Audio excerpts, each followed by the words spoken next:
Okay, guys. This is the very awkward intro for the very awkward first episode of Cake Bites.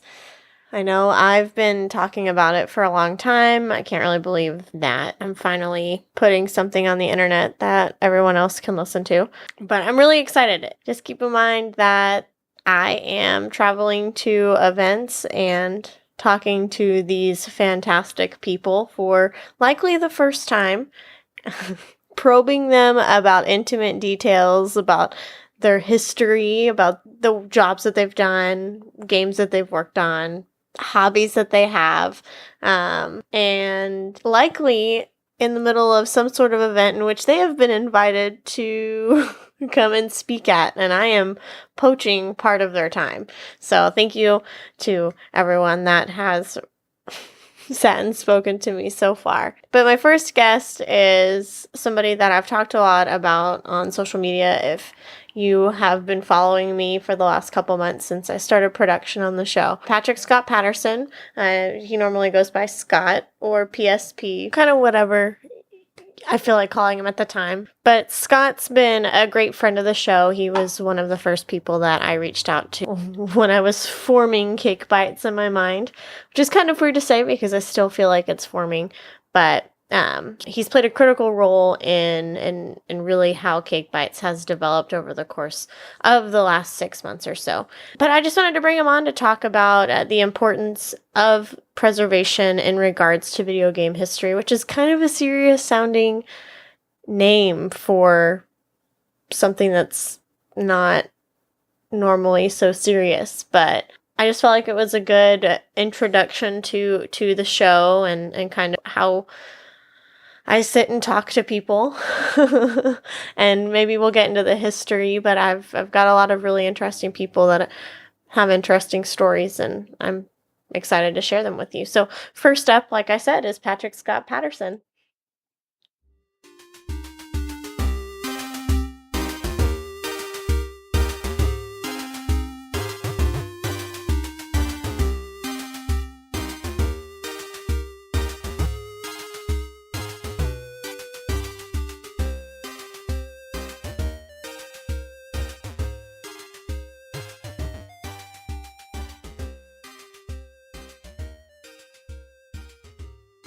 Let's talk about where it really started for you. I mean, now that it's 2017 and you can look back on your life and your experiences, where do you really feel like your call to preserve started?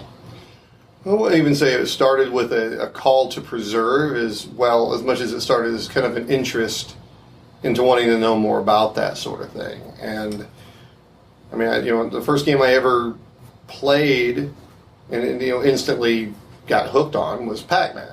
It was way back in '81, and I was just tall enough to even kind of go over the control panel. And I was so interested, and of course, it wasn't just Pac-Man it was a hit game, but I mean, it was like the Beatles for a while there. I mean, it was so much merchandise coming out, and you had cartoons, and you had cereals, and it was this amazing thing to see this whole thing come around, and there were lines to play the game. And, there was a hit song about the game. I mean, it was incredible. It was like, hey, everybody loves this thing that I love. This is great. People of all ages.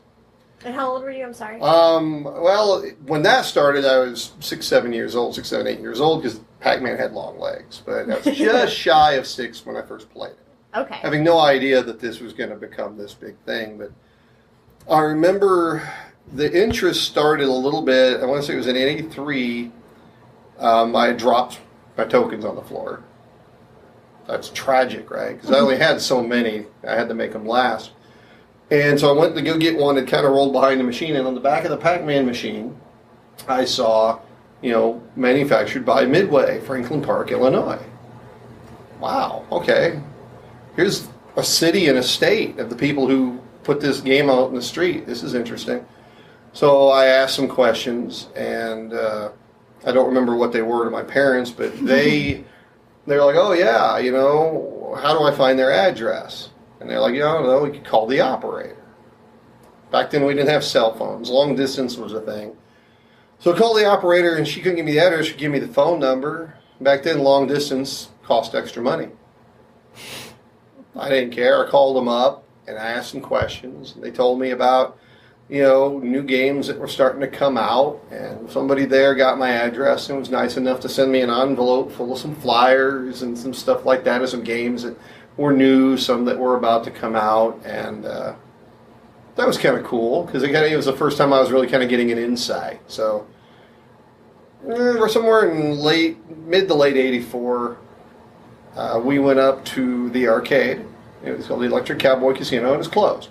It was locked. There was a thing on the door saying that they hadn't paid their rent. They were shut down. And where was that at? I was in Garland, Texas, my hometown where I grew up. I didn't understand. How was this popular thing, and my dad was trying to tell me he'd heard on the news, the fad was over, blah, blah, blah, blah, blah. And I wanted to know why. I wanted to know how. I didn't get this. So that kind of kicked around a little bit more, and then actually it was when I went to middle school, which had to be fall of '86. Yeah. Had to be fall of '86, maybe '87. It's all fuzzy at this point, but the video game stuff is clear. Our school library had a few old books on video games that they had picked up in the early '80s. And I remember, so of course I checked these things out. Mm-hmm. And some were kind of basic. They were okay. There was one called The Winner's Book of Video Games. It was written by an author named Craig Kuby. And that was the first time I'd read a book. First of all, he had a real wry sense of humor, so it was kind of fun. But he didn't just talk about the games and the strategy. He talked about how well this game did in Playmeter magazine's earning charts, and how this game was the first to do this, and how he talked to the creator of this game, and a champion on this game, and I was like, wow. He's talking to champion players and game designers and company founders and the companies themselves. He was describing where some of these companies were located, and it's like, there's a whole other thing to this. Mm-hmm. So I became started learning as much as I could about that. Who made these things? Where were they? How good or bad did they do? How many did they produce of these units? I started wanting to know all that. Mm-hmm. And then that translated to home. The Nintendo got hot. They've got a phone, a 1-800 number. I'd call that 1-800 number all the time and ask them about games that were coming out and all this other stuff. I mean, I was subscribing to newsletters from every company that would send you one, and I was making phone calls, I was getting all the magazines. I wanted to be that fountain of information, not really for other people, but for myself. But kind of kids at school started wanting to, like, hey, what's this, or what's coming? And so I started to become that for that. Mm-hmm. And so around that point in time, I'm starting to notice that I'm not finding these other older games as much as I used to anymore. And so that's where I started getting in my head that, like, these things are harder to find. So if I get hold of something, I need to hold on to it. Now, I was short-sighted at the time to not think about holding on to the stuff that was just a couple of years old. Mm-hmm. But held on the stuff that was older than that when I would find it, and I started doing that. I wish I'd had the foresight to be like, man, these Super Nintendo games, same thing's going to happen. But at the time, I was like, I can get $20 credit at GameStop for this game. That's mm-hmm. now, a $200 game. But, so that's where it kind of kept going with that. And then the internet came along, and I started to find more people were interested in this stuff than I had thought. Yeah. And it was in 1998, it was when I put up my first website. It was all about arcade history, and it had brief little articles. They weren't too in-depth. Just kind of telling the backstory of the games, attracting people into the site with, talk of the games, but then they go and read the stories of the games. Mm-hmm. And then that's when that really went into overdrive. Because I started getting contacted by some of those programmers and designers who couldn't believe anybody remembered this crap. And so, that kind of kept going along, and I started researching, and it's like every year if I'm doing a chart, it's like I started to research deeper because I would learn something new. Mm-hmm. And sometimes what I would learn would be alarming enough to make me want to go look, okay, now I'm understanding that this is a problem and that this is a problem, and more needs to be done in this and more needs to be done about that. And I don't see people volunteering. Yeah. So I'm kind of that, do it myself if no one else is doing it kind of guy, I guess. So Absolutely. I mean, the dissemination of information has always been a problem. I mean, video games weren't taken seriously by media outlets and news outlets for a long time. So really the only way you could get information on new games, I'm assuming, was by exactly what you did. Subscribing to newsletters and the one-off trade magazines that would pop up every couple of years. And I mean, you have started collecting those magazines now. I had drawn a line with that industry crash. Yeah. To where in the late 80s and all through the 90s, and even start of the turn of the century, when I would find publications and stuff prior to the crash, I would hold on to them. But the more recent stuff, I was really bad about, and would even, because again, hindsight is 20/20. At the time, I'm like, okay, well, no one's ever going to see the Nintendo the same way they saw the early arcades. And that was short-sighted. Where now, as I realize, history is made every day, and again, I learned the hard way on that one. Some of those newsletters are very rare, very valuable, and very hard to find now. That I had thrown in a dumpster in 1998. Yeah. And I wish I hadn't done that, but I can't change it now. But because a lot of people did that, and a lot of people still do that, and that's kind of becoming the thing. Is that the more that I look around into this, the more destruction I see, in tossing stuff out that I see, all the time, and because we're finally getting a point where more people value this stuff than they used to. But it's still not universal. It's not universal with anything. It's really not. I mean, people still trash old comic books. People still, sometimes if they don't know, they don't care to know, they got a room or an old house full of crap. And they're just fed up. They want to get rid of all this shit. That's exactly what it is. And they'll do that through any means necessary. So they'll, that's what ends up becoming the fate. I had a couple of leads recently that ended with bad news, just like that, to where it was just tossed. It was just destroyed. Yeah. It was just scrapped. It was just whatever. And it's like, and I have discussions all the time. Because now, I want to say, I was doing the arcade repair thing for a while. Then some other things. And then I'd been collecting a lot of trade magazines. I hadn't so much got too many consumer ones.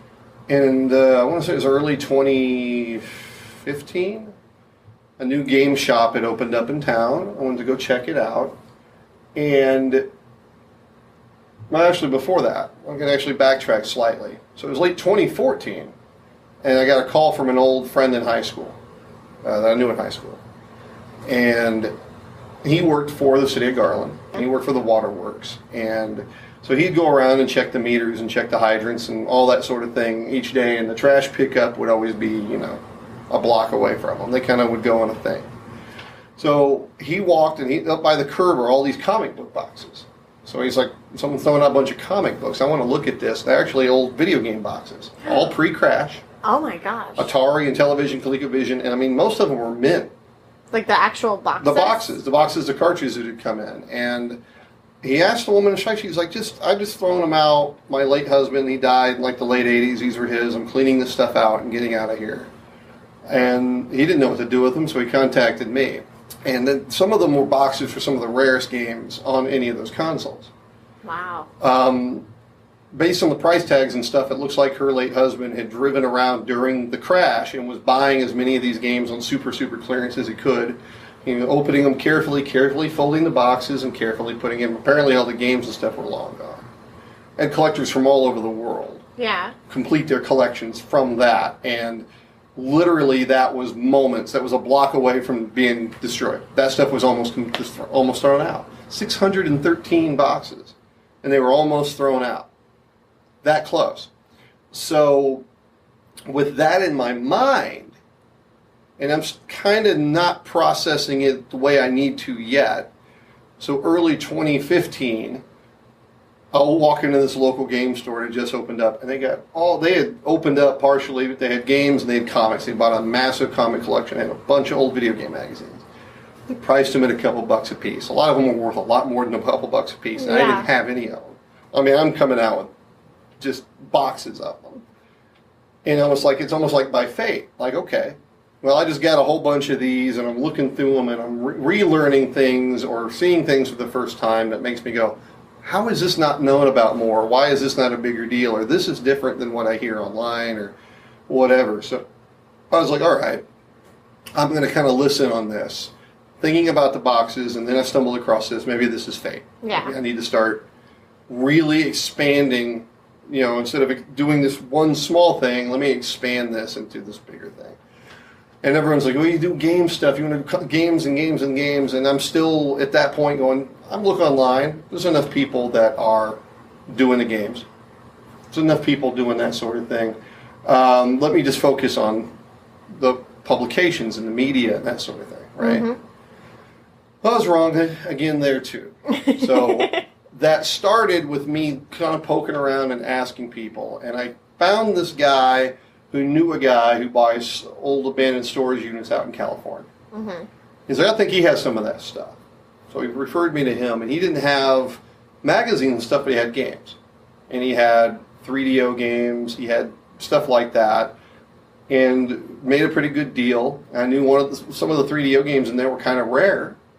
So I'm like, okay, mm-hmm. I'll pick this up.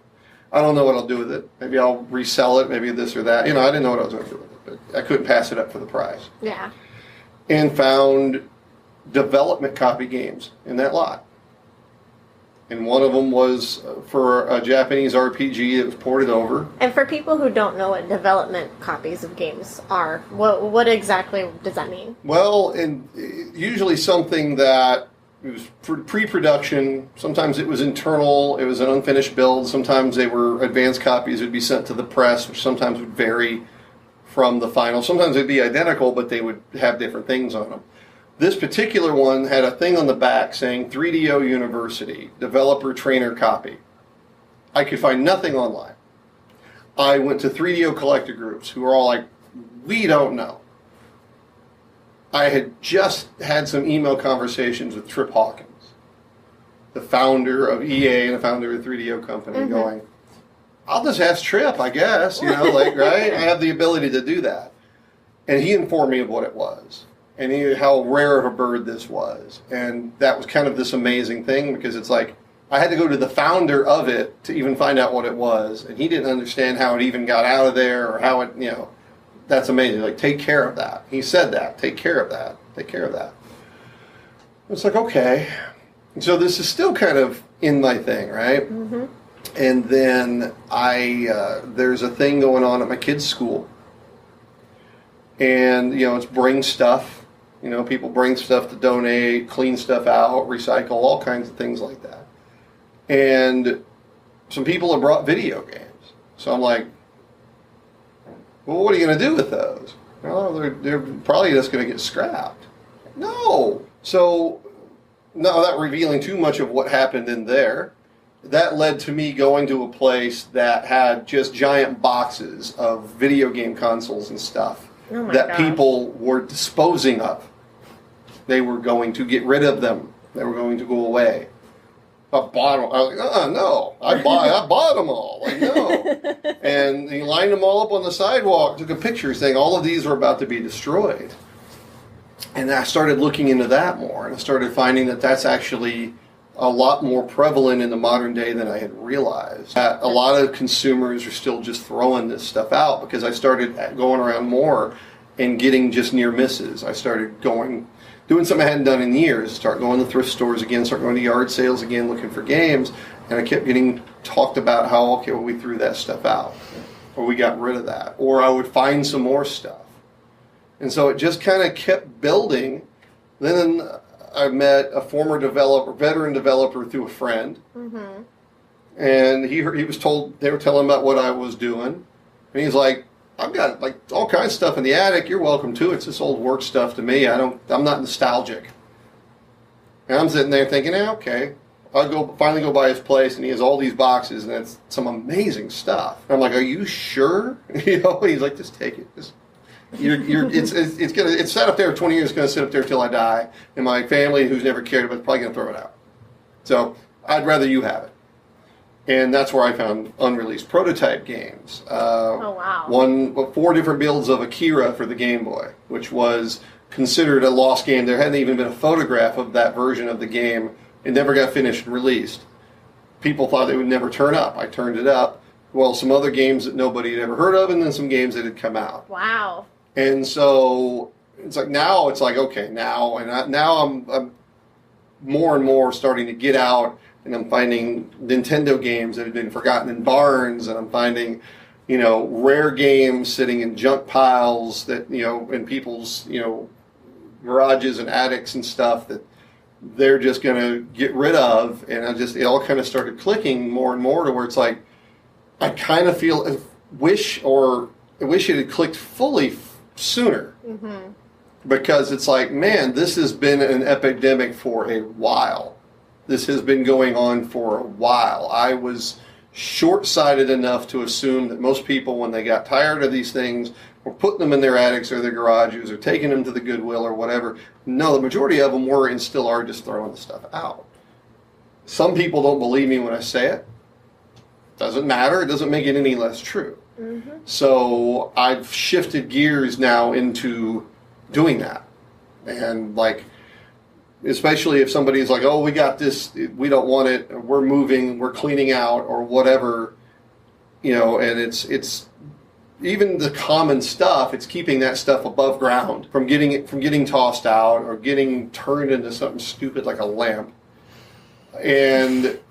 But every so often, some of the stuff that's turning up and stuff is like those prototypes are like really special items that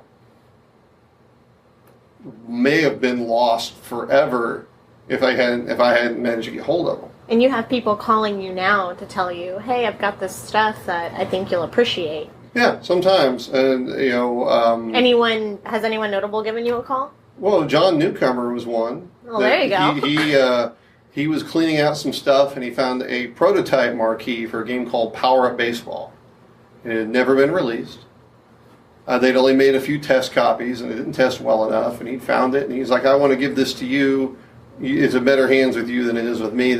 He believes this may be the only surviving one. I found somebody else years ago had turned up a marquee for the game that actually is different than this one, which even John didn't understand. But he thinks that one may be an earlier one, a pre-production one, because it didn't have the Major League Baseball logo on it, didn't have the Chicago Cub on it.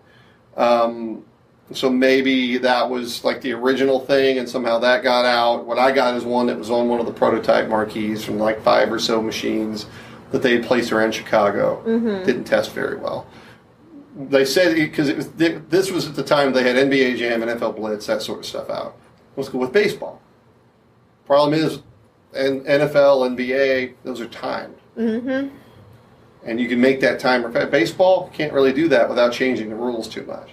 So people were dragging them out. It wasn't making money fast enough. There was just some things that weren't going to work, so they scrapped it. Oh, okay. So that's happened. I've had a former developer contact me recently, just like, what's your address?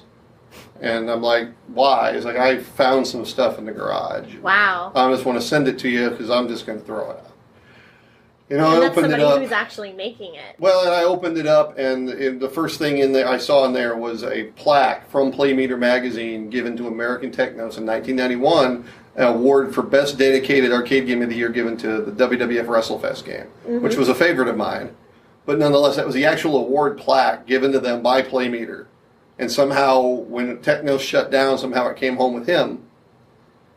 And then it's covered in dust and stuff. And even though he shipped it to me, covered in dust and all that. So things like that are starting. And it's like, this is stuff that they have stories. It's all part of this tapestry. And yeah, we can tell stories all day long. That's cool. I mean, and if you get information, that information can always be shared. But those physical artifacts, whether there's stuff like those prototypes or that plaque or whatever, or they're just common stuff, just like your run-of-the-mill N64 or Pac-Man machine. As many of those need to survive as possible because people are visual by nature. Mm-hmm. Okay, even doesn't even matter, kid or adult. You give them a book with pictures in it, they're going to take the information in more than they are if it's just words. And it gives them an ability to see that. People understand that with anything else. They understand rock and roll history. They understand sports history now, movie history. I mean, Archie Bunker's chair is at the Smithsonian. So is Muhammad Ali's boxing gloves. Those artifacts are important. And video games have lagged behind that, where there's even still people in the space right now who actually throw me shade over this because they're like, they claim they love video games, but they're like, well, they made so many of these. And so who cares if somebody mods one or throws it out or whatever? Who cares? They don't understand that those games are more than the ROMs. They're the artwork that goes with it. There's the instruction manual, the case, the cartridge, the console. Everything about that is part of that. But they also don't understand it. Just no matter how many were made, it's how many survived. Yep. They don't make them anymore. Right? I guess the environment goes through the same thing, and not that this is as important as the environment, but that's why you have species that go extinct, and animals can, mate. Mm-hmm. Come back. Nintendo games can't. They're gonna, once they're gone, and it can happen. They made 200,000 copies of Action Comics #1, first appearance of Superman. There's like 20-something known left, original ones now. Mm-hmm.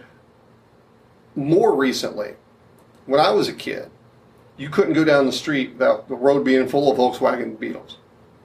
And they made like 33 million Volkswagen Beetles for a long period of time. Road used to be filled with them. You see them once in a while, but you drive down the street now, you don't see them very often. I didn't see a single one the whole trip from Denton all the way down here to Houston. I didn't see a single one that entire trip. Road used to be full of them. Mm-hmm. And it's because people used them until they weren't useful anymore, or they broke down, or whatever, and they got rid of them. And yet there's people that are starting to collect those. So it used to be so common. Yeah. There used to be so many of them, and now there's not. People are starting to realize and starting to collect them and restore them, which even just 10 years ago, 20 years ago would have sounded ludicrous with those. Well, that's where we are now with video games. And the sad thing, the thing that gets me on it, is that I'm busting my ass doing this. This is almost 24/7. I'm almost not getting any days off because any days I try to do that or I plan to have one, I have a lead come up or something comes up and I go do that and then all the other work kind of wraps back around. Well, what are you supposed to do? Somebody gives you a call, hey, I've got this stuff or I'm going to throw it away. Well, because who else is going to come? And that's the thing with that. There's so few people that are actively trying to preserve this stuff versus how many just consider it disposable stuff. Yeah. And that includes not just the general consumers, but a lot of people that are within the hobby and within the gaming communities that don't respect this stuff to the level I feel they should. Some of them are older, so they can't get it around their head, I think, that this thing they used to see so much of has dried up in supply. Mm-hmm. And some are younger, and they don't stop and understand that, they just don't know the information.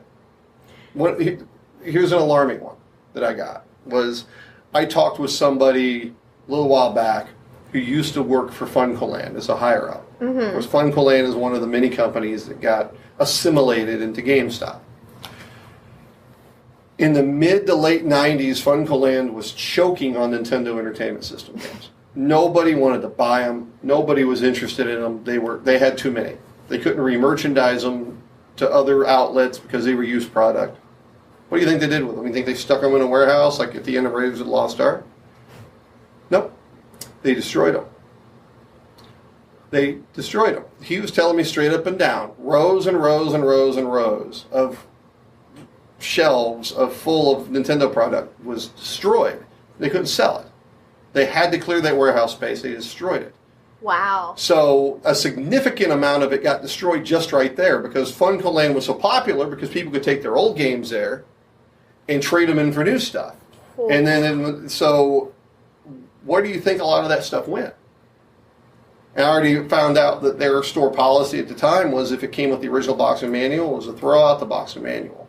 What? Because they wanted to put it into their own sleeve with their own little card, and the box took up too much shelf space. So throw that out. Wow. So Funcoland, as cool as it was, is responsible for a significant amount a really unmeasurable amount, because it's not like we have statistics to look at, of this stuff being thrown out and destroyed. So that's just one swath of it right there. Blockbuster did the same thing. Some Blockbusters would take it, put it on clearance, put it in a bin. But when the bin was full and they had too much, they'd destroy it, or the stuff in that bin didn't sell, they'd destroy it. Wow. I mean, it's just what it is. And so learning that FuncoLand one was like, whoa, I didn't even think about that. I remember when that stuff went out of the store. I didn't think that it was sent off to death, but that's what it was. And learning that sort of thing has started to make me realize that when you see something old like that, it is a survivor. It's what has survived this long. And I think anyone who's a fan of this stuff should want it to keep surviving. Yeah, absolutely.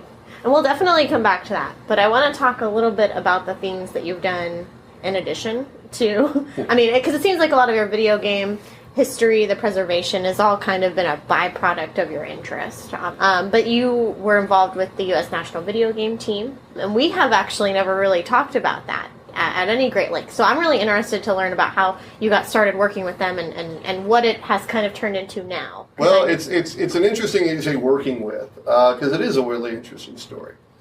The U.S. National Video Game Team, when I first learned about it, was in the later 80s. And it started with seeing Don Nowroot and Perry Rogers, two members at the time, were doing Atari TV commercials. Of course, my first reaction was like, U.S. National Video Game Team? What is that? And they were doing such good stuff at that point in time that they showed up on a That's Incredible episode. And they have seal of approval started showing up on some packages. They started a magazine, Electronic Gaming Monthly. They put out these video cassettes. They gave secret tips and all these types of things. They were everywhere. And that was the first time as a kid that I realized that, wow, you can actually be like a video game expert, video game personality, whatever, and make a living at that. Yeah. That's kind of, wow, that's amazing. The first time I really thought, wow, you could do that. We even started in middle school our own little group that was kind of based on the U.S. National Video Game Team. Called ourselves the Experts, because we were like the kids in school that could beat all of the games and whatever. It didn't last very long, but still, it was kind of based on that. So, as fast as they came and were all over the place, they were gone. You didn't hear from them anymore, except they were in the name was in the masthead of Electronic Gaming Monthly, and then that faded away. And I probably didn't learn until, I don't know, maybe 2004 or 5, that it had started sooner than that, back in 1983, and it had gone. It started at one part with a tour called the Electronic Circus, which bombed. Walter Day took the concept off of that and reformed it, and then he was with it for a few years, and then it was taken over by Steve Harris, Jeff Peters, who then did all this other stuff, and then it had kind of faded away. It was literally a case of me being frustrated that no one remembered that later 80s era that I just talked about. It was such a big influence on me, such a big influence on some other people, like Chris Tang. It was a huge influence on him. All you ever heard about was this very early part because they talked about it so much. You didn't hear anything about this other part. About the only thing you could find online about it was some old Sean Baby article that was so disrespectful and sarcastic. That What is Sean Baby? Sean Baby was he was a guy who thought he was something, that wrote video game stuff for a long time. And, oh, okay. But he never was serious. He was always trolling the topics or being, anyway. He had a whole other set of stories for that. I've never met him, but I've been told stories by a lot of people. So I was frustrated with that, and I may remember asking Walter at one point, got a very non-committal answer.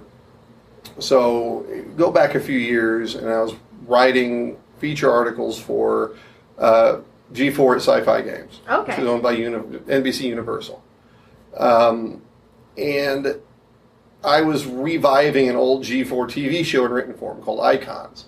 Only my version of Icons was not. That one was talking to people who were already known luminaries, like Nolan Bushnell, people like that. I was going back and trying to hunt down and talk to people that I knew from my early interest, but time had kind of forgotten them. And I wanted to get those stories retold so people could relearn them. Yeah. And so two of them were, one was with Don Nowroot, and one was just Jeff Peters. And I talked with both of them at length. They were both kind of sad and frustrated that they did all this amazing stuff and nobody really seemed to remember it. And they were really wanting to talk, and I was really amazed by the stories they were telling.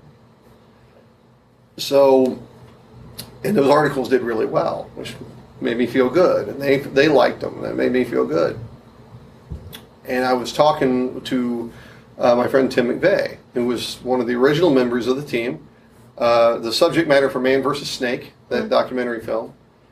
And somehow the conversation led to a few things, and I'm just like, I'm kind of interested about like the ownership lineage, this and that. So we looked it up, and we saw the same thing, that our trademark registration had been filed in 1990 by Jeff Peters. Mm-hmm. According to the federal government, the name was considered dead. No one owned it. Really? And it hadn't been used in so long. There was a very brief chat about doing it in 2005, but nothing came of it. So after 10 years of nothing, like no usage, no marked provable usage, so it was considered completely dead. Well, I was always upset and depressed that history hadn't been told. Yeah.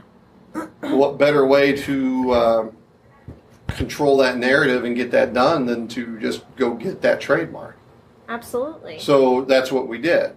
We went around, did our due diligence. I talked to a friend of mine who's a trademark attorney for on a corporate level, and saying, yeah, it's dead. We found legal precedent. I talked to Jeff Peters about it, got his blessing. And we went and got the trademark. And it took a while, but the government went through and they looked through everything that had ever been legally filed, usages and bank accounts, all kinds of that, due diligence. Mm-hmm. And they're like, yeah, they said the only person that could probably might dispute it would be Jeff Peters, who gave the blessing. No one else really has a legally binding claim to ownership of the name. It's like a live football fumbled on the football field. Whoever picks it up. So another thing you kind of stumbled upon, huh? So we got it. And the whole reason I grabbed that was mostly so that we now could tell the full history, not just that one little portion, but the entire history, to where everybody that was ever involved with it can have their stories told. The full history of it can finally be told, because no one else, if anyone else tries to do it, I actually could shut them down. I'm not saying that I would, not saying that was the idea, but it's like, what a better way to preserve, it's great to preserve a prototype, get hold of it. It's great to preserve this game over here, get hold of it. Preserve the team name. Well, let me get hold of it. Yeah. And so the idea is for us to be doing that, and slowly, it's a slow burn, get it reintroduced into the public knowledge, into the public consciousness, so they understand where it came from and what it did. Absolutely. And then, as we kind of at the same time are slowly building up a resurgence of the same concept in the modern day. Okay. So that's how that came about. It literally is part of those preservation efforts, because it was dead, and anybody who might have tried to stake a claim, if they had realized that, I have absolutely zero faith that they would have done that full length of history. I think they would have just focused on just the era they were involved in, and not the full 15-year run of it, in that deserves all of it, and everyone deserves to be remembered. It's a very big problem. And maybe without naming names, we can talk about that at length, because it's not just video game history that struggles with this issue. Yeah. But you have run into a lot of interesting situations with your finding of physical print magazines that debunk well-known popular. Yeah. Well, history. I'll name a few because it's not a slam. Some people take this. And I don't think so either. I just didn't want you to feel like some you had to. people do. Some people think that, he's trying to discredit these people because he doesn't like them, or what. It's nothing like that. It's a case of, I just want the proper people to get the proper credit. And I don't think in most cases there is a malicious attempt by any of these people, by any means. Absolutely. For the most part, I don't think that's the case. But just think about this from realistically. They say history is told by the winners. And in this case, it wasn't a war, so it's not really a winner.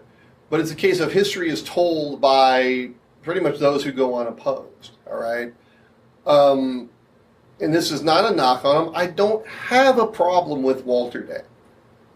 we have disagreements and issues and I think irreconcilable differences of opinion that he seems to take more personally than I feel he should, because I don't mean them personally.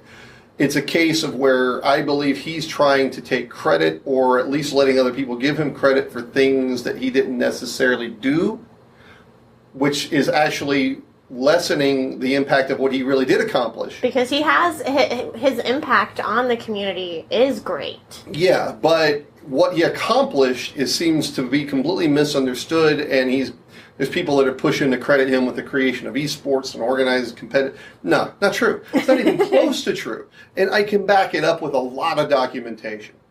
And so that's the type of thing where it's just like, no, but it's not to knock him or discredit him. It's a case of we need to get the rest of this stuff told right, and we need to do it now while a lot of these people are still around who can confirm information, can speak on this. And I tried to tell this to Walter directly, I think the last time we had a conversation, which did get a little heated. I told him, I was like, Walter, I feel that you are too close to your own history to be able to look at it objectively. And I think that's the case with a lot of this. Nolan Bushnell, same way, but he doesn't get mad at me.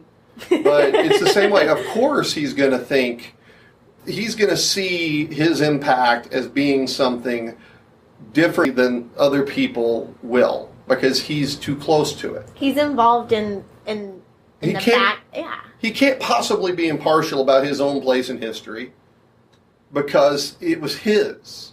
Everyone is always going to be biased about what belonged to them or what they were directly involved in. History is about perception. Yeah, I mean, it's true. If anything, if you go ask the owner of the Dallas Cowboys who the greatest football player of all time is, he's probably going to name one of his guys, one of his former guys. You go ask the coach of the San Francisco 49ers the same question, you're going to get a different one. There's usually going to be a bias there.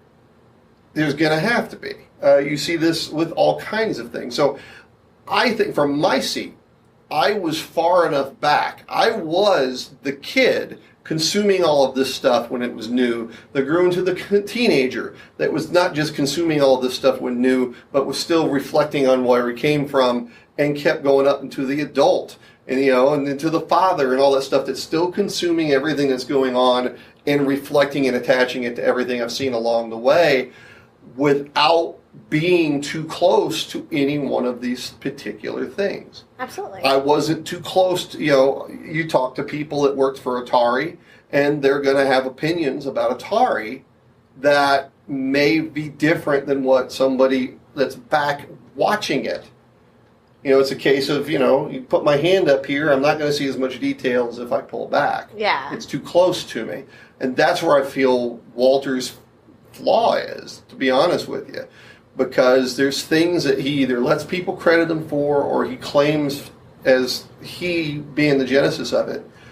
And then here come things that it doesn't line up. And that's a problem. He claims that he called all the manufacturers in the spring of '82.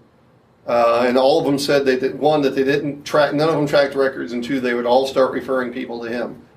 Neither of those is accurate.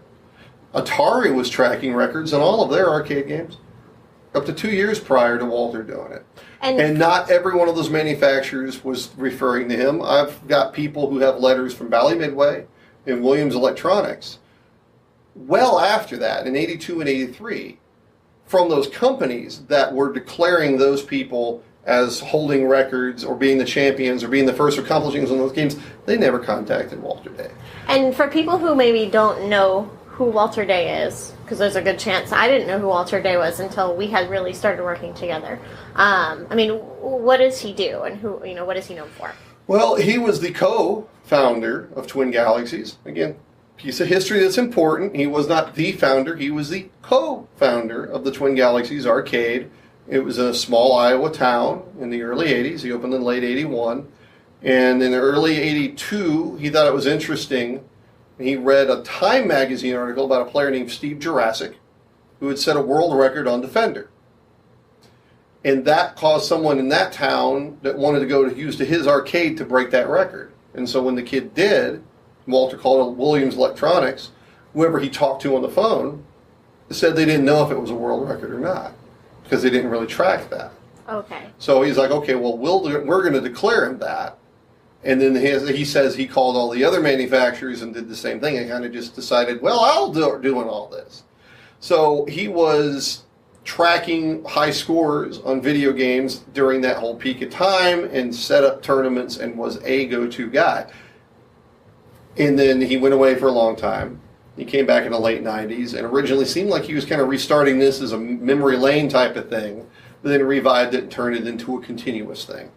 And his involvement over the years it's been all over the place. It changes from day to day from whatever it is. So, but now he's going around and going on tour and doing these events and all that stuff and proclaiming himself to be the father of esports and claiming that he started organized competitive video game playing and, basically taking claim for a multi-billion dollar industry that is continuing to evolve. But from my seat, I cannot find those links to give him that credit in anything I found. I believe esports would have happened the way it happened with or without anything he did. There's evidence to show that he was never as big or famous or impactful as they claim. He had notoriety, but none of their events drew thousands of people or hundreds of thousands of people. They drew a couple hundred people at most. He was not even the only one that was doing those leagues and those competitions back there, and he was not the first. There was a company called Silco West in 80 and 81 that was doing a lot of that stuff. And they had a newsletter and a hotline you could call and send your scores into them. They had a van painted, and they did a lot of stuff with the Southland Corporation or 7-Eleven to run different competitions and stuff like that. There's even a picture from 1981, a Silco West event where a guy in a striped referee outfit was adjudicating somebody's competitive attempt on a game. I don't believe that's coincidence. Walter is a good-hearted guy for the most part, and he means very well. His 1998 book is different. He tells the story different there than he tells the story now.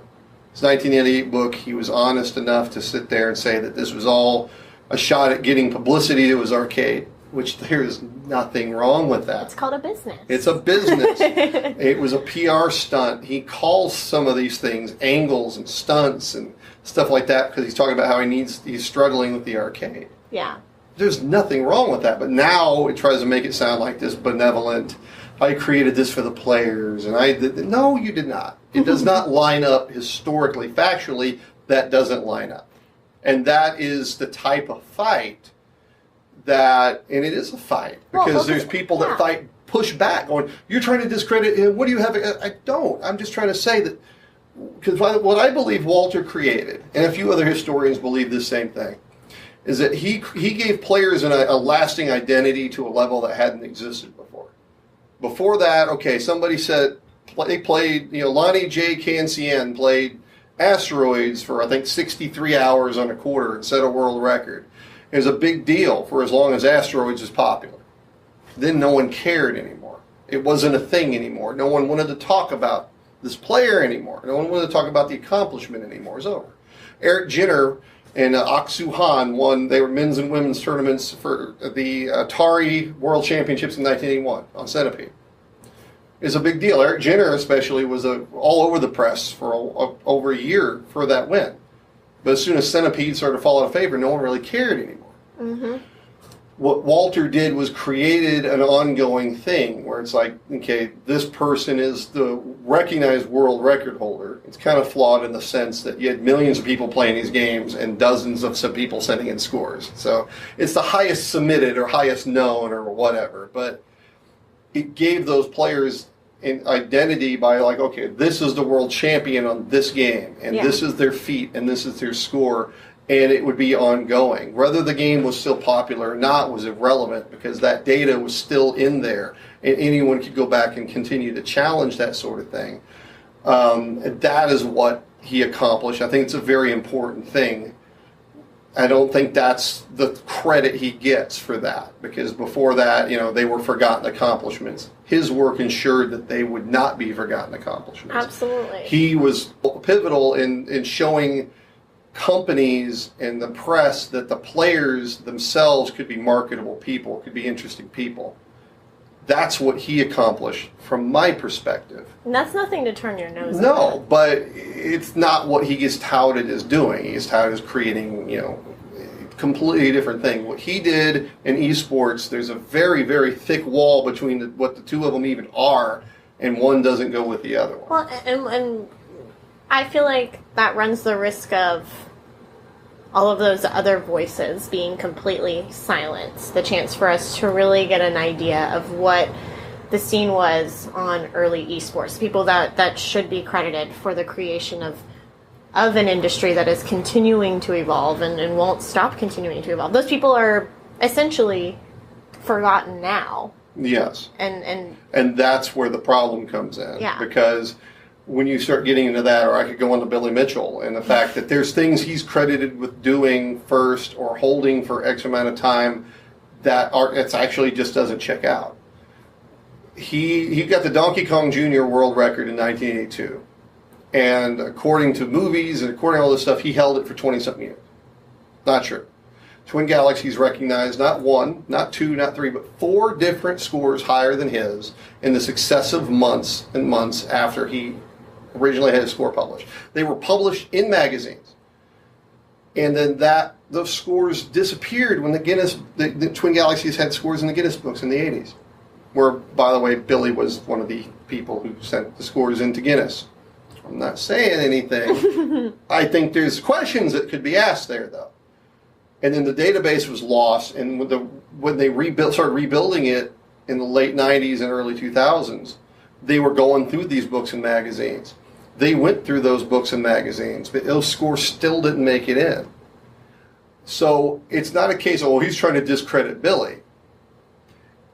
I think we should ask some questions, but the more important thing here is that the accomplishments of the people who beat his score and were recognized for beating his score. In other places. Their history is lost. They never got their due. They never got their credit. So when someone is getting credit, whether they took it or it was given to them or something was, however it happened, if someone's giving credit for something, it's not proper due credit to them. It's not just a case of them benefiting from that. It's a case of somebody else's history or credits recognition is not getting seen. Because maybe they just weren't pushing enough or weren't cases, vocal enough or there were some shenanigans possibly. It's a case of, you see this, not that long ago there was a push to get Bill Finger recognized along Bob Kane as the co-creator of Batman. That fight finally got won. You watch Gotham now, and this season, saying based on characters created by Bob Kane and Bill Finger. They didn't even say that last season. Bob Kane was getting full credit for all that time, and it wasn't just his. Bill Finger was not getting his. Superman had a similar thing that got fixed a long time ago. The history of McDonald's. Ray Kroc did not found McDonald's. But he called himself the founder of McDonald's. Yeah. Right? There's a whole movie that talks about that now. And it's called The Founder, and it's amazing to see it. Because it's exactly this type of thing. Someone else is getting credit. That credit isn't just benefiting him, or not only did it just benefit him, but it came at the cost of something to other people. I believe the reason that Walter and Billy and those people are as well known, quote unquote, because they're not celebrities, they're not at Oscar parties, they're not, they have some notoriety, but they're not. My idea of a celebrity is if, Extra and People magazine is talking about you and you're a guest on The Tonight Show or something like that, you're a celebrity. Yeah. Right? That to me is what a celebrity is. Anything below that is just someone that might be well known. But I think the reason why they're so well known is because they came out and they've spent all this time over the years promoting themselves and putting themselves out there.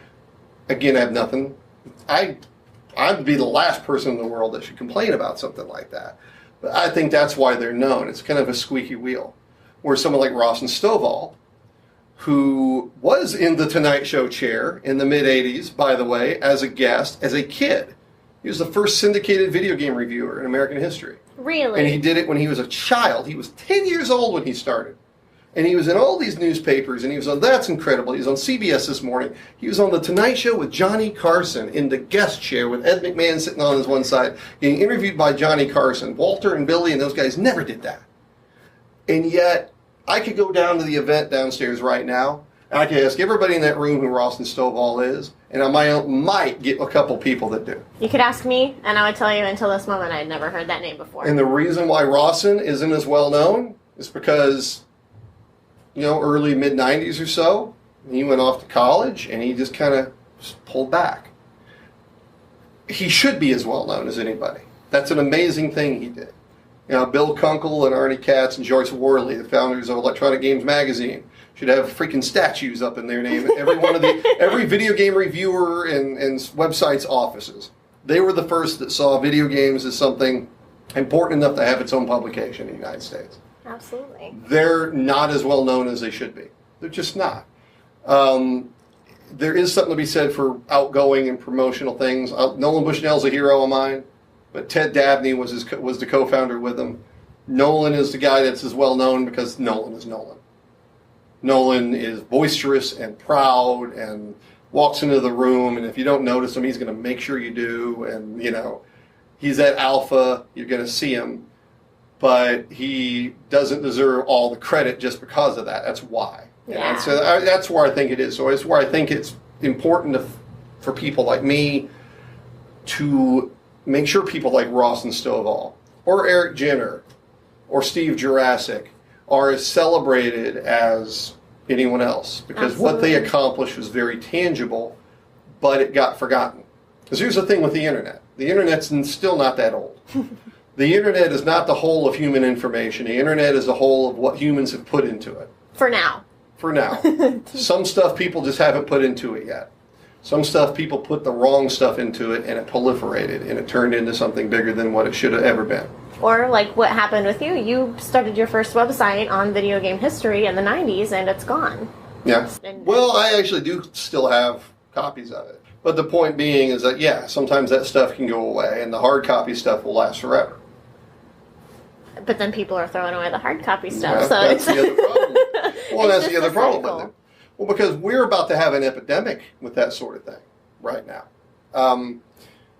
We're in this window here, and this is part of the reason why I'm ramping my stuff up, and other people. I'll mention Frank Cifali because he is doing some pretty good work in this space. I'll mention the National Video Game Museum in Frisco. I love what they're doing out there. Absolutely. We are anomalies. We are the exceptions, not the rule. We are the people who are trying to do this. We have already started to lose some of these pioneers. All right, we lost Steve Bristow, who was important to Atari. Always very kind to me. We lost him a couple years ago.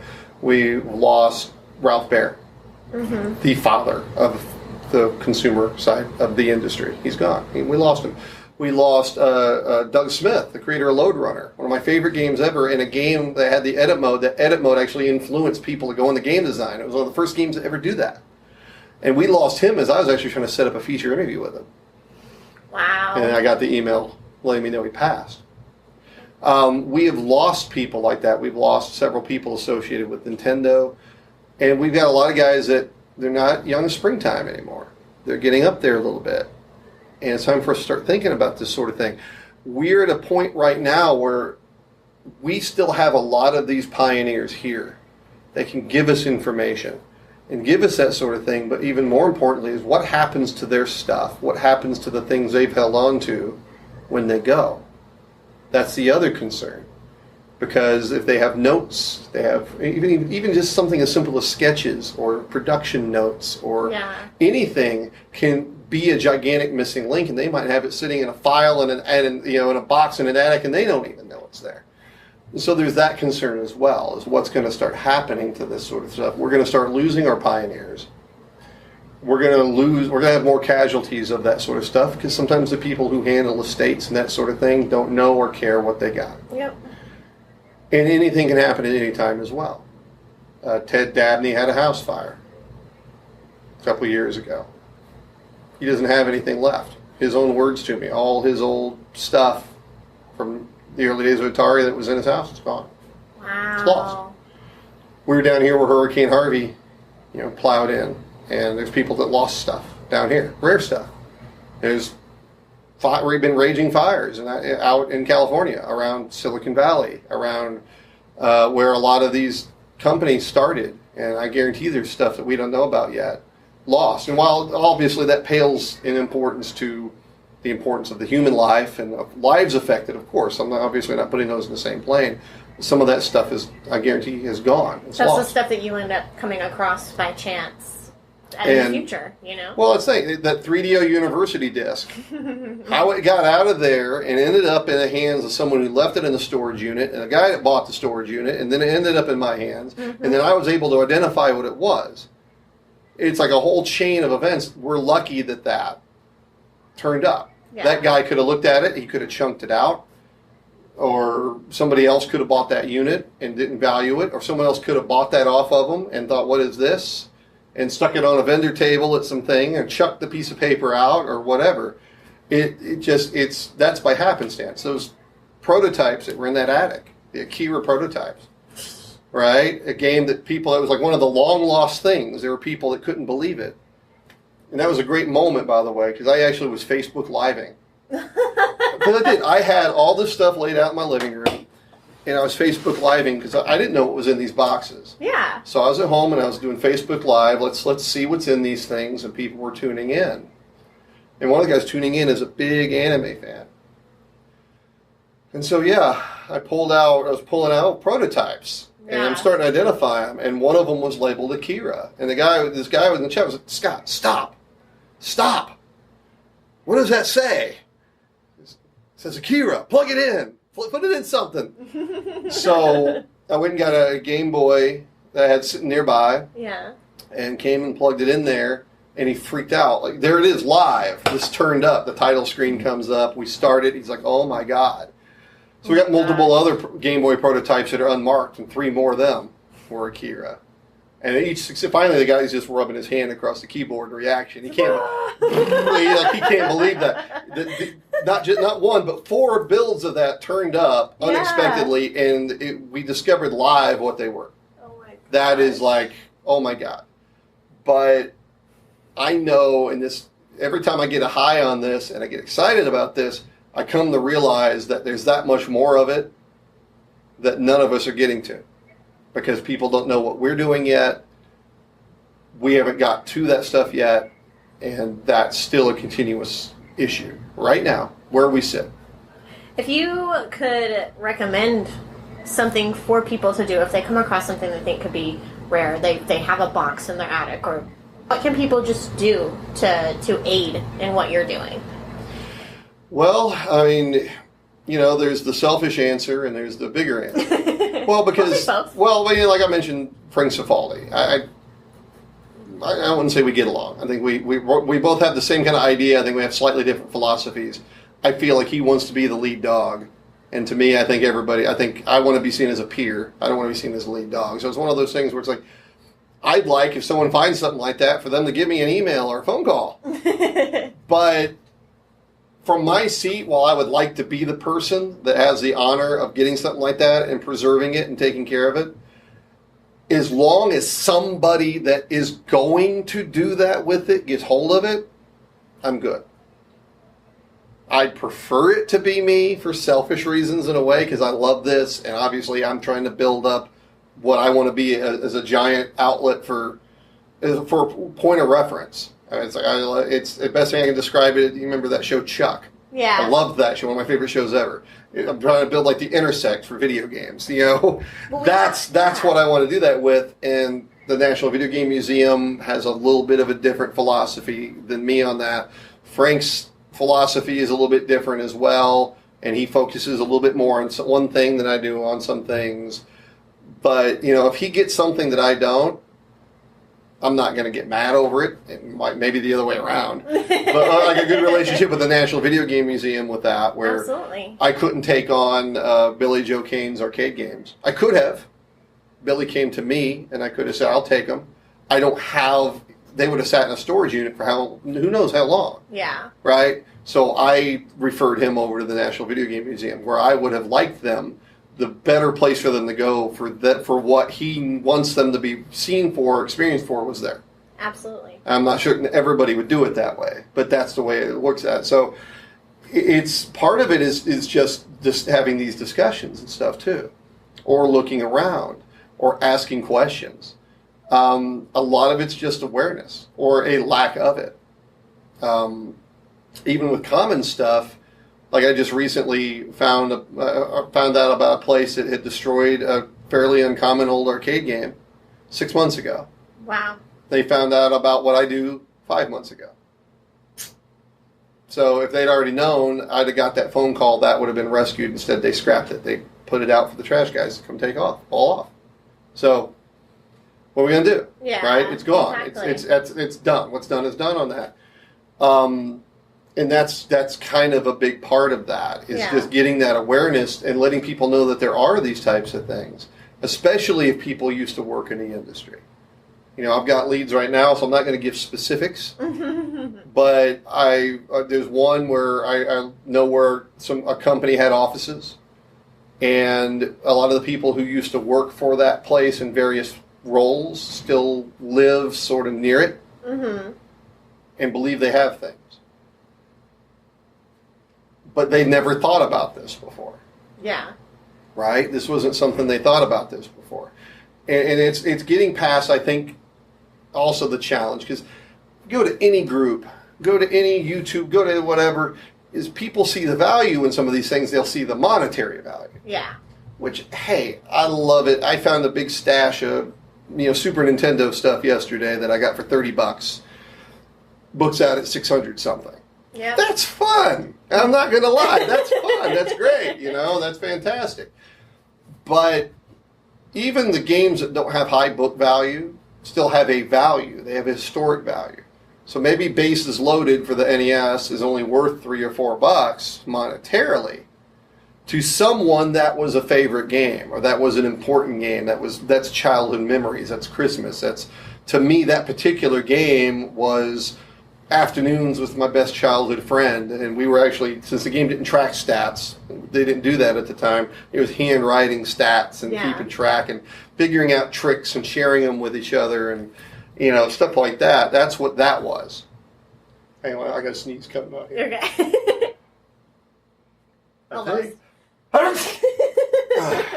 Might have another one. I knew I could do it, but that's the thing with that. So some of these game hunters, I guarantee it, have encountered things that have historical value that they ditched or left because it didn't have monetary value. Yeah. And that is a problem. That is an issue, because they might have been like, okay, well, this is just some old thing or some old papers or whatever, and because it's not worth a lot of money, they ditched it or trashed it or whatever. When I go to an event like this, I will go through the dealer areas. Obviously, I'm not looking for certain, because they're going to ask what's at least a fair market price or higher at those things. And I'm out hunting this stuff and getting it for far cheaper than that most of the time. But I'm looking for those anomalies that maybe those people don't realize have some historic value to them. Okay.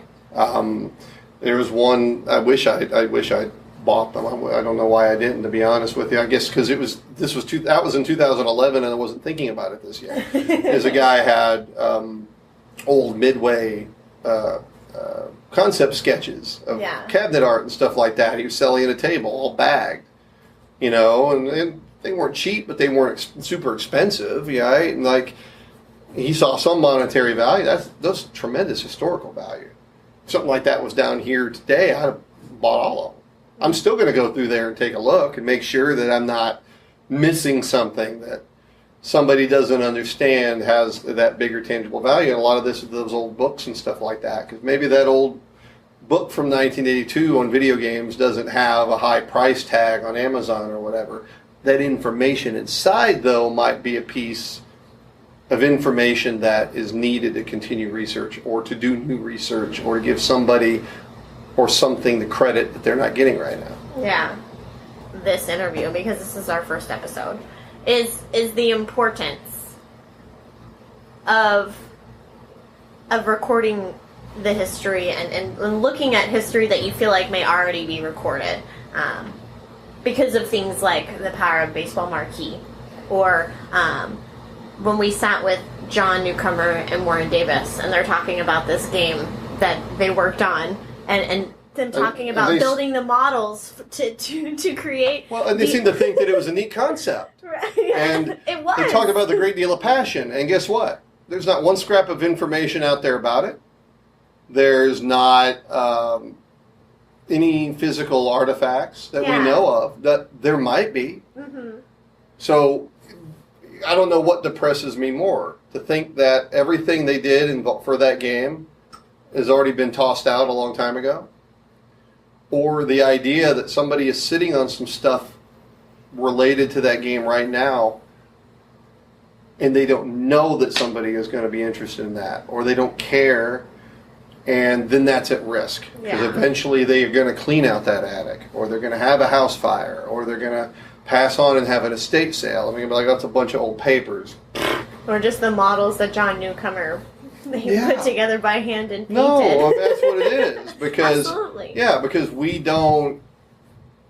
That's the bigger thing, and it takes a while. I mean, if somebody finds a bat autographed by Babe Ruth, they know where to go with it, right? If somebody finds a jacket that belonged to Elvis Presley, they know where to go with it, or they can put it out there and people will know. But with video games, it's still such a new concept to care about this sort of stuff that people won't necessarily know that. Yeah. That's the big challenge, like, for what I'm doing, which is why I recently kind of shifted and got behind what I'm doing instead of kind of being out in front of it, is to kind of push that out there and try to create this knowledge of it. You know, and that there's people that are trying to do this. There's people that are trying to get these things and find these things. Another one I need to mention does a great job was mentioned by Brian earlier, which is Doc Mack. He does a great job in reaching out to these developers, and he's got things there that are rare, and he's taking care of them, and he's preserving them, and that's a good thing. Yeah. Because that stuff deserves to be preserved. And, you know, but how much more else? Even he can't get everything. There was in Chicago months back a prototype for a game called Wizard of War. Popped up on Craigslist out there in Chicago. The prototype was called Invisible Monsters. Mm-hmm. And somebody had some games in their house, and one was that, and they threw them up all, a couple $100 a piece on Craigslist. And Doc didn't get it. Some guy got it and was trying to sell it on eBay for like $8,000. And I don't know, maybe it's worth, but he's seeing monetary value. That guy's probably not taking care of it.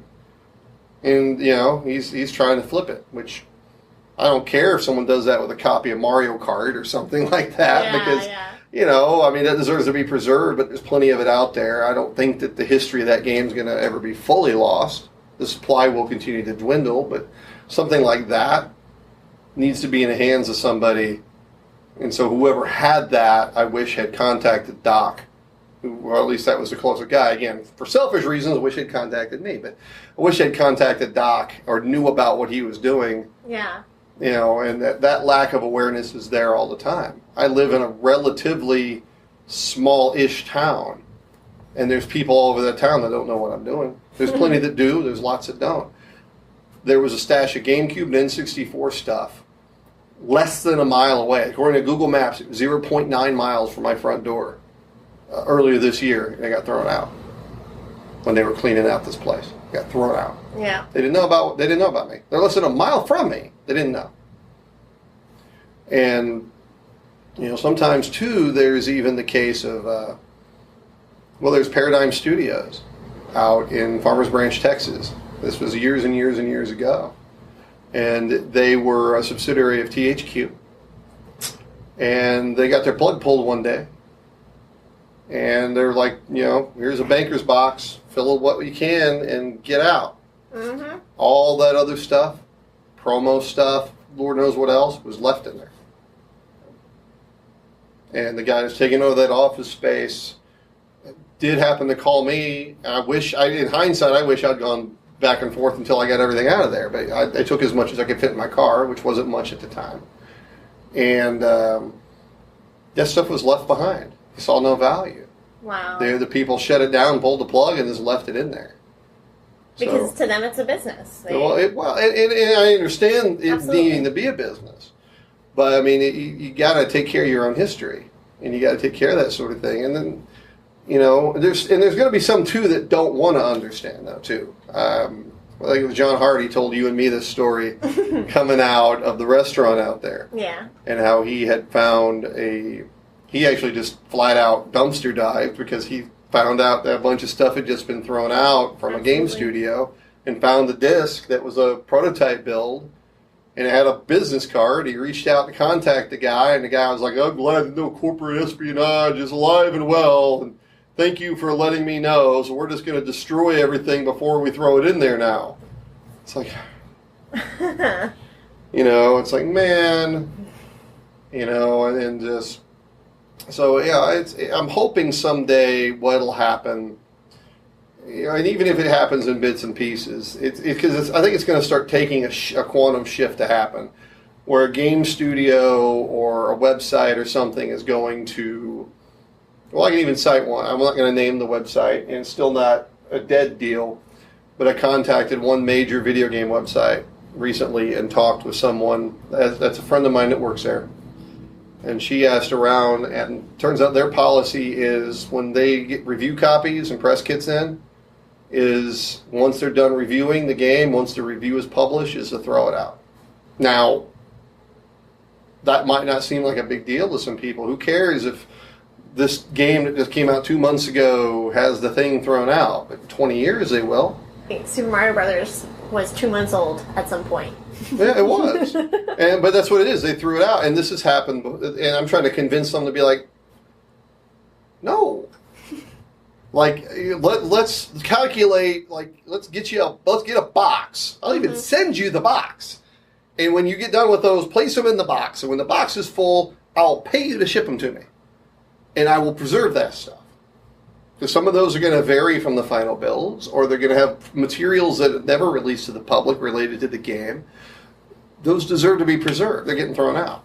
Or sometimes a company will come close to going gold, and they'll send advanced copies out to get reviewed, and then somebody wants to change something, or they find a flaw or something, and so they postpone the release. And then later on, the game that came out is different from the one that those thought. So they got those reviewers got a build of a game that varies. Yeah. I've got a few of those, but not very many. But I think one of them, I think I read. I haven't looked at it yet. I got an advanced review copy of Rule of Rose. Wow. For the PlayStation 2, which is a pretty rare bird in production. I got a review copy of it. If I understand there's rooms in it that make the final version.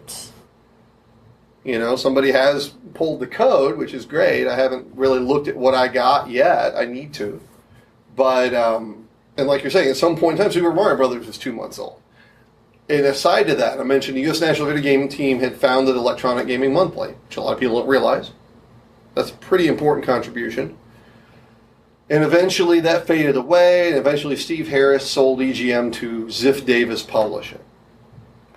Ziff Davis Publishing bought the name and the subscriber base of the brand. They cared nothing about anything else that was in it. And I have told straight up from people who worked there at the time how they threw out all the old back issues. Oh my God. They threw out all the prototypes and review copies and the press kits. They threw all that stuff out. They brought out big dumpster containers and just threw it all out. And at the time, they're like, who cares? It's a review copy from some Nintendo game that came out, 6 years ago. Who cares? And now it'd be like, we want that. And some of those early issues of EGM or its predecessor, Electronic Game Player Magazine, are very rare and very valuable. And they were throwing out, boxes of them. Boxes and boxes and boxes of them. So that's history that's lost, and it's still being lost now. And I'm hoping that I can get that reversed to where these places will be like, okay, we're through with this stuff. Now let's give it to somebody who will preserve it, or let's sell it to someone who will preserve it, or let's make sure that it's that. Because who knows what that'll be. Maybe the guy that designed this one shovelware game will go on to be the next great, and that's a piece of that history. Maybe this game introduced a character for the first time that becomes an iconic character, and here's this piece of this history. And this is what goes back to kind of what I talked about before, is hindsight is 2020, but that sucks, right? History is made every single day. Video game history is made every single day. And it's gotten to the point, baseball, right? Somebody hits a home run that breaks the record. They want that ball. They want that ball. They want to preserve that ball. They want to put that ball on display and make sure that because that's a historic ball. It wasn't always that way, though. It took people going, dude, this stuff is important. We need to grab this and preserve it and do what we can on that. And eventually it became known enough to where that's the automatic reaction. Yeah. We got to get there with video games. There's a long way to go. I feel like there's a long way to go, but that short window of time, because a lot of those pioneers are going to start leaving this world, and then a lot of this stuff is going to end up lost before we can. It's now. It's now. It's not. You can't be casual about it. Absolutely. I mean, obviously, I approached you about my podcast before I really even had an idea of what I wanted to do, and through you, I've been able to sit and talk to some of those people.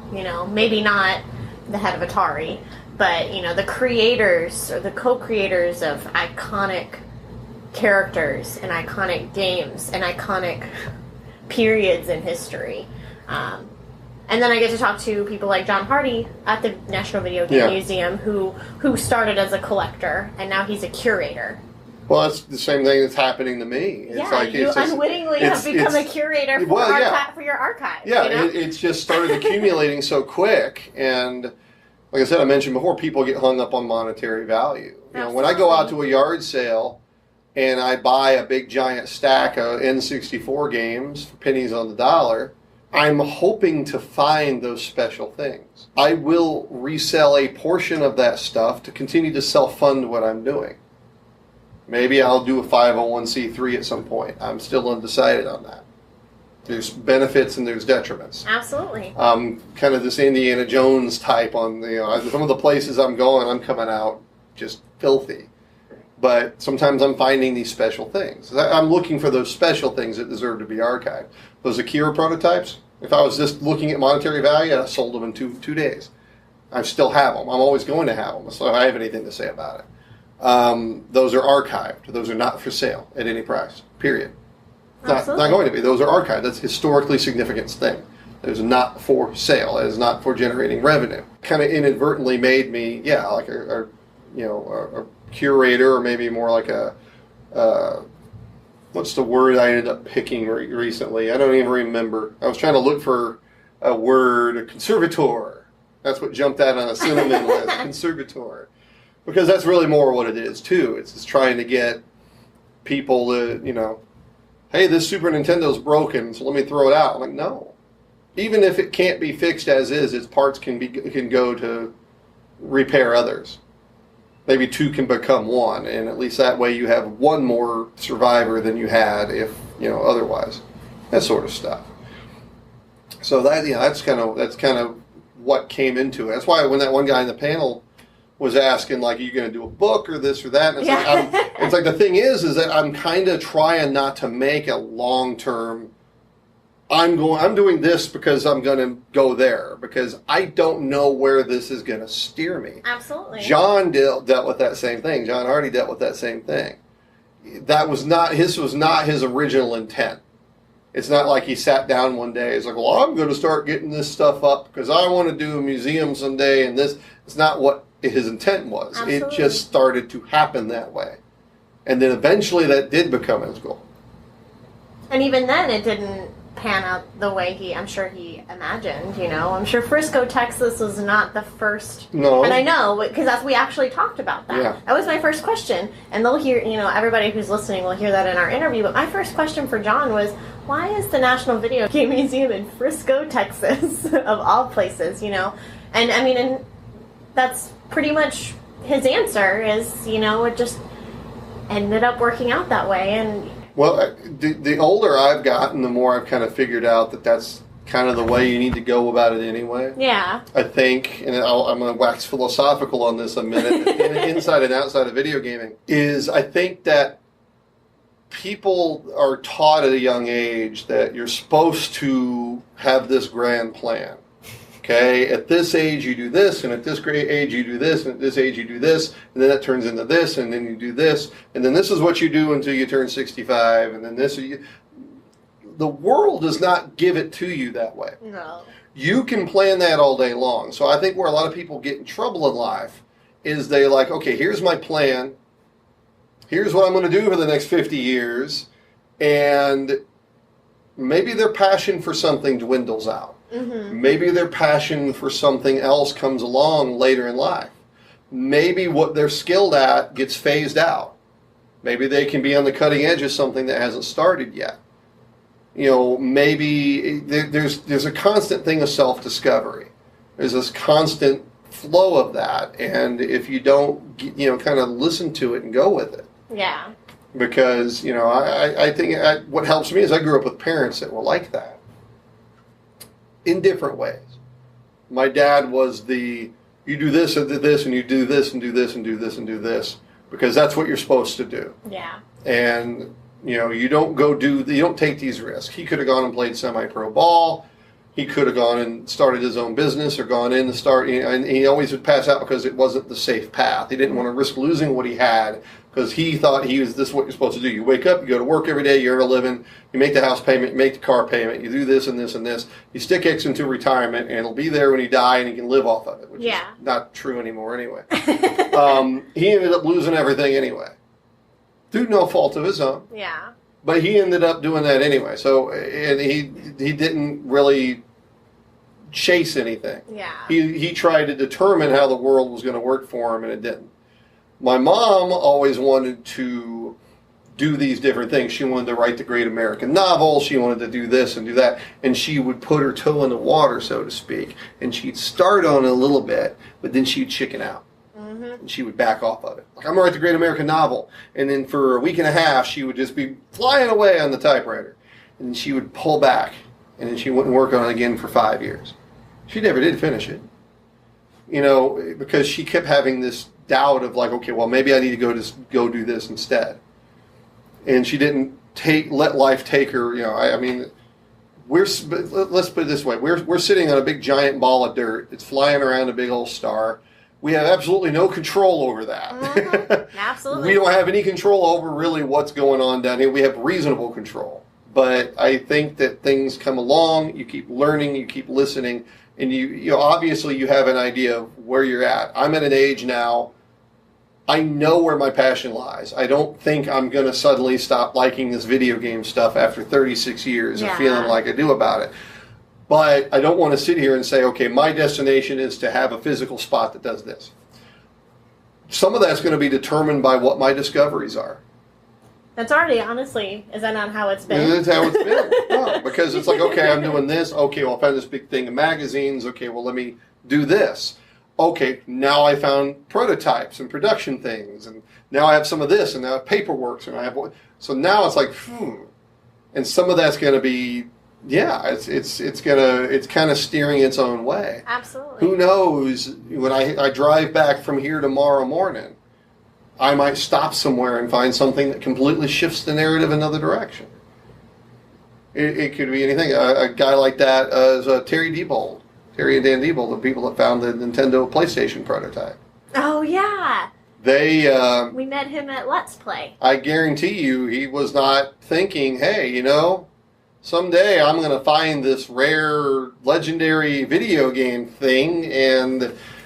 console prototype that they thought there were none of, and he didn't, and then in his attic. Then he started getting opportunities to go take it to events and things like that, and I think if you were to ask him, what is he going to do? Well, what's going to be the eventual fate of it? I don't think he knows that yet. No, because everything in video gaming right now is in this whole ebb and flow and everything. Anyway, I'm the guy that's been talking to anybody, just like we're talking here, been having these conversations with people for 30-something years. And it's only over the past few years that anyone actually started to want to listen. And, you know, and a lot of people like, dude, he'll talk your head off about this stuff all day. We've had to deal with it. Now it's your turn. But no, but it's just now has that happened. Yeah. I, for a long time, thought it never would. I never thought I would be in movies talking about this stuff. I never thought I'd be up at, you know, at events and talking about this stuff. I never thought, you know, I'd be verified on Twitter, you know, because I talk about this stuff or have opportunity. I never thought that would be a thing. I hoped it would be. I never thought it would be. It just kind of came along. Everything is swirling and kind of changing, and it's going to continue to do that. We're kind of in this I won't say make or break. I don't think it's going to die, but what form it takes is not, it's not set right now. It's not. Absolutely. So, you know, Ready Player One and Rampage in the theaters could change the whole thing. It could shift it into another direction. Maybe Cake Bites will change the whole thing. You don't know. You never know. I know. Well, because the thing with even that, and I want people hearing this to understand this too. Some of these content creators in the gaming space in particular, sometimes they get down because they see the people out there that have these gigantic audiences. And they're like, okay, well, I did a stream and 12 people watched. And they kind of get bummed out, you know, or I wrote an article and it got 50 hits. I did a YouTube video and it got 100 views. And they get kind of bummed out by that. But the thing with that is if you even reached one person and that took something out of that, some piece of information out of that, or something like that out of it, then it did its job. And it helped kind of the greater good. Because when I've talked to Jeff Peters, Don Naru, they had no idea that what they were doing was influencing a young man like me. And would influence, I would be safe to say, if it wasn't for what they were doing, what Howard Phillips did at Nintendo, people like that, Andy Eddy over at Video Games Computer Entertainment Magazine, they weren't doing the stuff they were doing then. I don't know that I'd be doing what I'm doing right now. Because those are the first people that taught me, hey, this is a thing that can turn into this. And I don't think that's how that would have worked out. Yeah. They, at their time, weren't thinking about that. And I'm sure they certainly weren't thinking about some of the, you know, I brought some obscure things up to some of these people sometimes. Some of these industry people or veterans or pioneers, and they're like, what? And it's like, but that one little thing they did that one time clicked something in me that led to other things that led to me doing what I'm doing now. Yeah, absolutely. So maybe something on Cake Bites or maybe something on anybody else's thing might be that one thing. That one thing that brightens somebody's day or gives somebody that one little idea or something they hear in this sparks that one little piece of interest in one particular thing that opens up a whole other set of doors for them. That's important too. That's part of getting the word out on this. It's like I talked about with the panel today. You know, people that have those memories of their neighborhood arcades, I do. I mean it. I think they need to go on and do a blog or a video or do something to talk about this stuff and make sure that it's out there. Or maybe get other people interested in talking about it and all that stuff. Otherwise, it's going to be lost. Absolutely. Because everyone's perspective is important in this. It is. Because, I mean, so much of this is driven by people like us who may have never worked in the video game industry as professionals. You know, we are consumers turned, I don't know what you would call it, but... It's still forming. Yeah, it's still evolving. And I'm looking forward to doing a lot of work with, you know, your physical archive and with the people that you have gotten to know. I mean, you've already been so influential on the people I've gotten the chance to talk to for the show, and I don't think I could ever thank you enough for that. Well, I mean, you reached out and you were interested in this on I want to say, a different level than a lot of people, and some people might not take too kindly to what this part of what I say.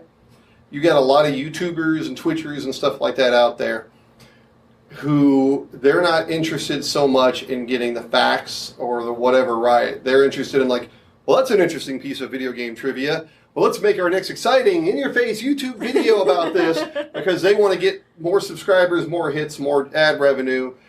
they're mired with inaccuracies and incomplete information, and sometimes just utter garbage. The history's not always sexy, you know. No, it's not. Or they're not really doing that part of the work. They're just trying to get that part out of it, and they're actually, what they don't realize a lot of times is that they're actually doing more harm than good. They're actually making this job harder, because we got to go back and clean that sort of stuff up. I listened to part of a podcast recently. And I won't name names here because he'll generate four or five videos responding to it, and I don't want to. I don't want to deal with it. This guy was doing a long, drawn-out podcast rebutting, or at least so he thought, comments made by somebody else of a historical status. He sees it differently than her, and he was kind of doing a rebuttal and telling her how wrong she was and how right he was. And yet some of the things he was saying was so wrong, or he didn't have pieces of information that are vital to the very topic he's talking about. Yeah. Well, I don't remember this person's name. Well, that name is important. That name is what... You don't know. It's like saying you're doing a whole podcast correcting the history of presidents, but it's like, that George guy, what was his name? I don't remember. Was Ben Franklin a president? Yeah, and then his audio guy or whatever that chimed in once in a while. At one point, he thought Pong was the first video game. It's like, no, you're making this worse. The Atari landfill is a great thing on that. I think I brought that up in one of the first times we hung out, and you were like, no. Well, because.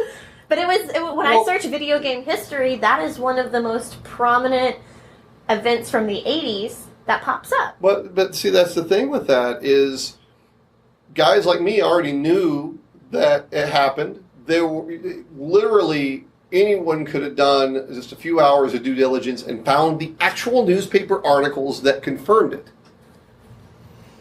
15 years ago, they could have done that. And they would have seen that, okay, this is defective merchandise. It wasn't just E.T. Yeah. It was all kinds of stuff. It's there. It's be over. But somehow, like, I heard this, and I heard it was E.T., and I heard this, and then they spread that, and it became an urban legend, and it became all this mess. And it's like, guys, no. They turned it into something that it didn't need to be. And that's sort of like, because they did more harm than was good. Mm-hmm. And I'm hoping that that's not always the case. But, Well, the only thing I can really think of doing is putting out a show of my own. And I'm not even trying to do anything like tackle misinformation. I'm just wanting to talk to people about their own personal history. And, if that clashes with already well-known popularized history, then I guess we'll see what happens.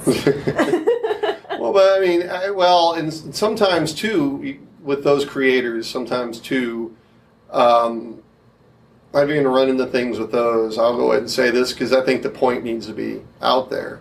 Is years ago, I was very flattered. I'm in a film called World 1-1, and it was supposed to be first of a series. So it was called World 1-1 because it was covering this genesis, this beginning point for the industry. And then the next chapter was going to be 1-2. So some people misunderstand it thinking, well, why is it about mostly Atari if it's called World 1-1? They don't get that part. I'm very flattered because they used far more of me in that movie than I thought they would. And there's one particular scene, and they're talking about Atari, and they're talking about the day that Sears Roebuck, which Sears at one point in time, that was the make or break retailer to be in. A lot of the younger people won't realize that, but at one point in time, Sears was the place. The day that the Sears people came to visit Atari about possibly doing a deal. And I was amazed watching it because it's going around. There's three people that they're going to talking head clips with, three different people. Myself, Al Alcorn, and Nolan Bushnell. And I'm like, I cannot believe that I'm in a film with those guys jumping around telling this story, helping tell this story. And then I saw Al in an interview kind of criticize the film for that part, saying you got a movie like that, and they talk to me and Nolan, and then when it comes to this one part of the story, they got this guy that wasn't there. talking about it, and and I'm like, and so I emailed him, and he already kind of knew who I was anyway, not real well, but we've talked before, and he came to me and it was like, well, we were there, we're the ones that feel like we should have had all the time talking about it. But that's exactly, you brought that up earlier. Well, I was like, I responded, it's like, did I get any of the story wrong? And he said, well, no, not really, you're spot on. It's like, okay. So the problem is just the airtime. Like, okay, well, I can kind of understand where you're coming from, but I hit him with, there's going to be a day where you're not here to tell that story. And I'll still be here. And it'll be my job to tell that story. It'll be my job to tell it. So I would think, from your perspective, and not just because it's me, but I would think you would be happy that somebody who was getting that story right and wants to talk about it was getting the opportunity to do it. Because don't you want that story to live on? He kind of even didn't respond to that. But it was kind of what it was, because it's, in a way, I guess it's the same thing that I run into with Walter Day and his people. It's like, well, he should be the one to tell the story. It's his story. It's like, well, not only is he too close to it, but who's going to tell his story when he's not here anymore? Somebody's going to have to. I would think that I think that the fact that anybody wants to talk about him at all, I would hope, because I don't plan on going away for a long time, and I'm hoping that through my work, the reason I'm trying to help other people when I can, such as yourself, is because when I'm gone, y'all will still be around. It needs to go down the mountain here. It needs to go down. The elevator needs to go back down and get some more people up here. It can't just be the people, well, I was there. You shouldn't talk about it, youngster. It's like, no, they should, because, who knows, 30 years from now, it's going to be, you're the one, wow, yeah, she's the one that was talking with Warren Davis and John Newcomer and all those people. Like, wow, she's been, but that's what it is. You talk to those people. There are people right now making YouTube videos and all these other things about video game history and never talk to those people. Talk about them.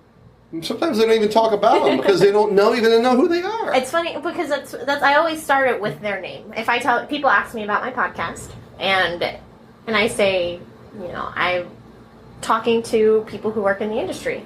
Like Warren Davis, have you ever heard of him? They're like, no. I'm like, have you heard of Qbert? They're like, oh yeah. I'm like, well, he worked on Qbert. And they're like, oh wow. Like for them, it's about the game and not so much the person. But without the person, there would have been no game. And there's a giant gap there that doesn't exist with other things. It doesn't exist with movies.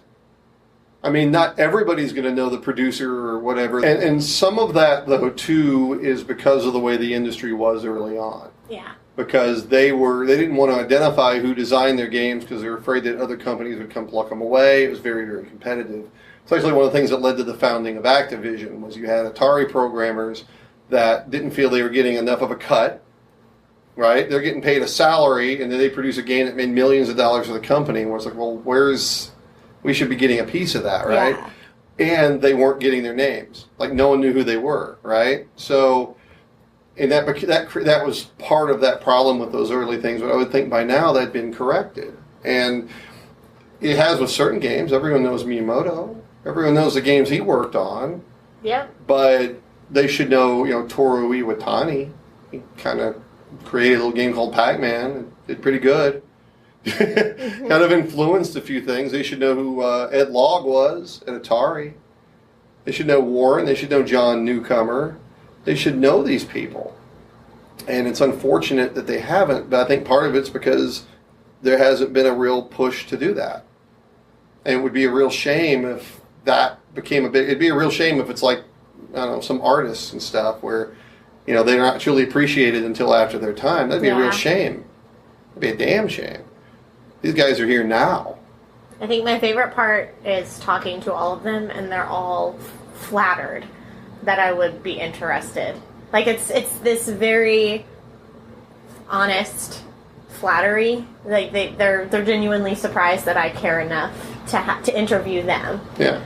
And that's my favorite part in all of this is I've always been interested in the person because those concepts have to come from someone, maybe a group of people, but to be able to ask about the Qbert knock you know, or John Hardy talking about specific items in the collection that he acquired, or I mean, even your story about phone calls you get for. I mean, I didn't even realize that the Akira prototypes were opened and unboxed on Facebook Live. Mm-hmm. You know, like those are the things. Or that they were sitting in an attic for 20-something years. Exactly. Not that far away from me in North Texas.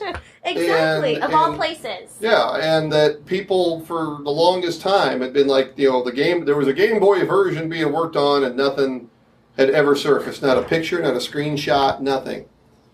And that was discovered like that, Exactly. you know? And it's like, how many more things like that are out there? Exactly. And so I want to wrap this up because we've been talking for almost 2 hours. It happens. Typically. But I just wanted to say I'm really looking forward to working with you through all of this, whatever this ends up being. And thank you for being my guest on my first episode, because it means a lot to me. Well, thanks for having me. I mean, like I said, it's a case of this sort of thing, you know, not only, you know, like I said, I greatly admire your passion for this. Thank you. We need more to show it. We need more to take that step. We need more like it. But this sort of thing also, like I said, helps my mission get the word out about that. Absolutely. Because who knows, this could be heard by somebody who knows somebody who has something that's sitting around that might be at risk of being gone. So, with that being said, if they were to contact you, where would they find you? You can find me, on my There's a lot new of places. URL. Well, the main thing is my new URL is videogamepreservation.com. It explains everything I'm doing. And there's a new gallery up that shows just some of the stuff that I've turned up. And most of it's archived. Some of it's just really rare and cool. And then, of course, I'm on Twitter at OriginalPSP. That is my main social media thing. If somebody wants to ping me for something and for some reason they're allergic to emailing off the website, some people seem to be these days, the social media world, pinging me on Twitter is the best way to get me to see it. Perfect. Well, thank you again, Scott, for being here with me. We are at the Houston Arcade Expo, one of the many shows that I've had the pleasure of going to, and Scott goes to speak about the importance of preservation. So if you're interested in what he is doing and maybe where you can find him, he normally posts a list of events that he's going to be heading to. So you can find all that on his website, videogamepreservation.com. Correct. All right. Thank you so much. Thank you. So that was the first episode. I hope you liked it.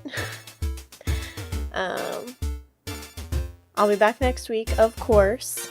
I guess you wouldn't really know that because this is the first episode, but we're going to be coming out weekly.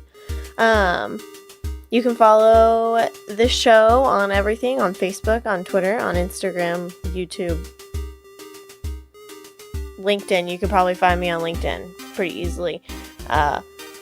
Whatever else, Twitch. Definitely follow my Twitch because I'm going to be doing the Extra Life 24-hour gaming marathon on November 4th. Not this weekend, but the weekend after. So be sure to follow me there. And if I'm missing anything, it'll be in the show notes on cakebites.com. See y'all next week.